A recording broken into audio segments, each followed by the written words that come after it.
The first step is to make one really big and important decision. It's a decision the great majority of people never make and suffer as a result. Failing to make this decision keeps a person from ever really getting on course or clarifying his or her goals.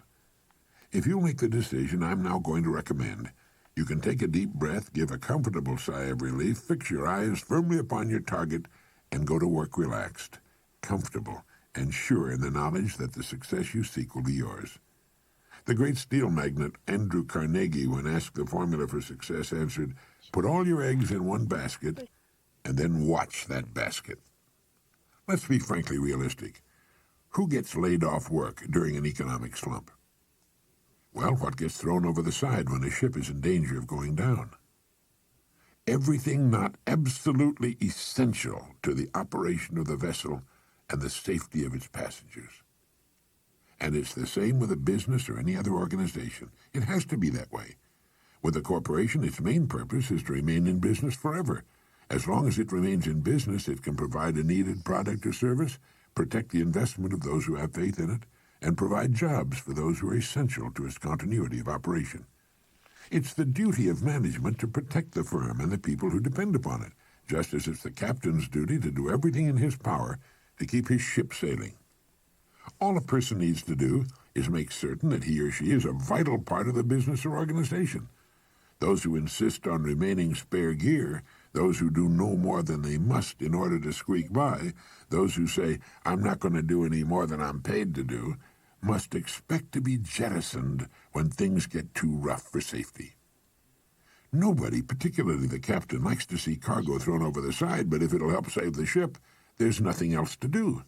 That's why people are laid off. It has nothing to do with management and labor relations or personalities, and in the long run it's best for everyone, since once smooth sailing has again been reached, additional employment can again be made available. So each of us must decide whether we want to be part of the cargo or a member of the crew. It's said that millions suffer today from a malady called panophobia. Panophobia means literally fear of everything.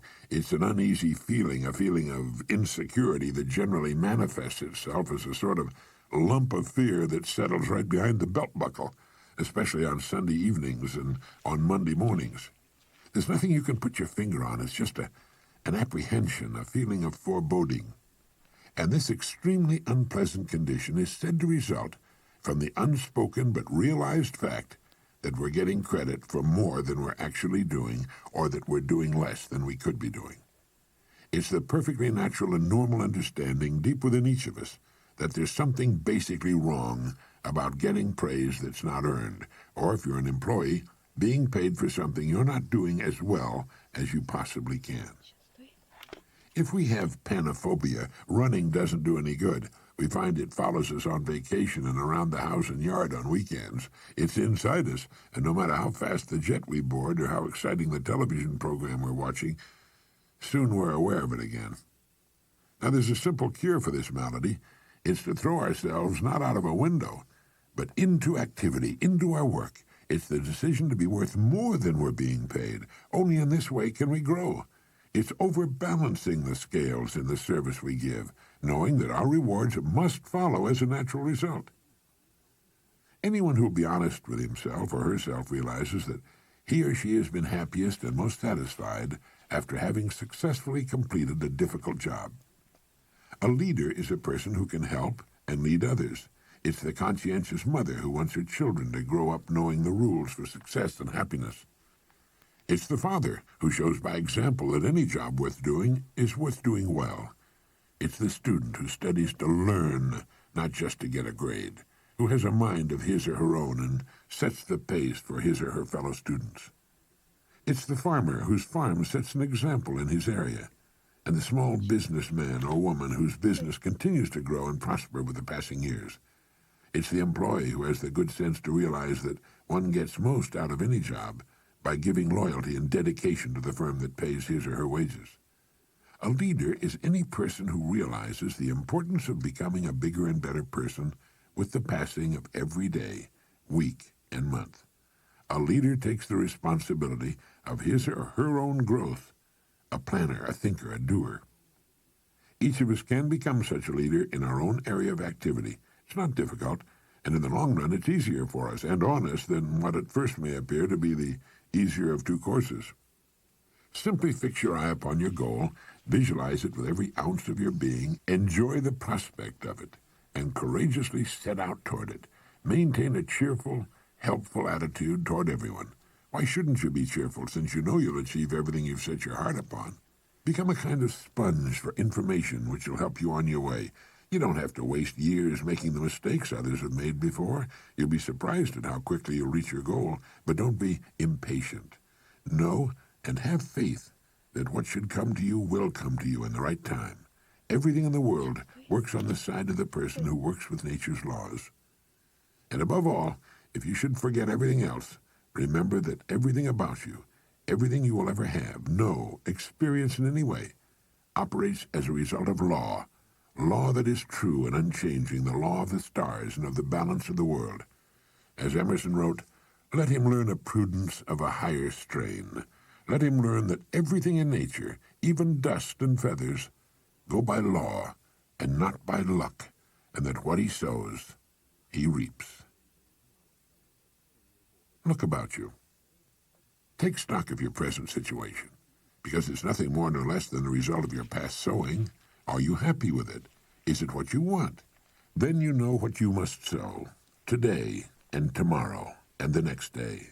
And in the sowing, rest in the calm, serene, and cheerful certainty that having sown, you will then reap the rich results that come automatically, all the years of your life, the abundant harvest. Now this is Earl Nightingale reminding you that success as a human being in modern society does not come naturally. It requires the conscious utilization of ourselves in the service of others. We have our minds, our genetic possibilities, a certain amount of time, and our free will. We belong to the world minority that lives in a free society. We can become whatever we seriously make up our minds to become. That's possible because whatever we seriously decide to do is naturally linked to our genetic possibilities. A person with little or no aptitude for science will never decide to become a scientist. A naturally shy and retiring person will never apply for a job in sales, or if he does, he'll soon get out of it. Each of us has his or her own inner voice. Emerson referred to it as that iron string that vibrates within us. Each of us wants to succeed during our holiday on Earth, and each of us should. But we don't succeed in groups. We succeed or fail as individuals. The Lead the Field program you've heard contains the best basic information and the great ideas we need to reach whatever goal we seriously choose. Listen often.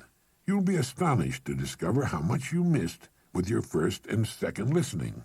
And there's a very good reason why this happens. As we listen to a message, an idea will catch our interest, and we concentrate on it for a few seconds or longer. Now, while we are thus engaged, we miss what's being said during the time we're concentrating on that idea. It's like lifting the tone arm on a record. Now, the next time, we won't stop listening when that idea appears, and we will really hear, consciously for the first time, what immediately follows.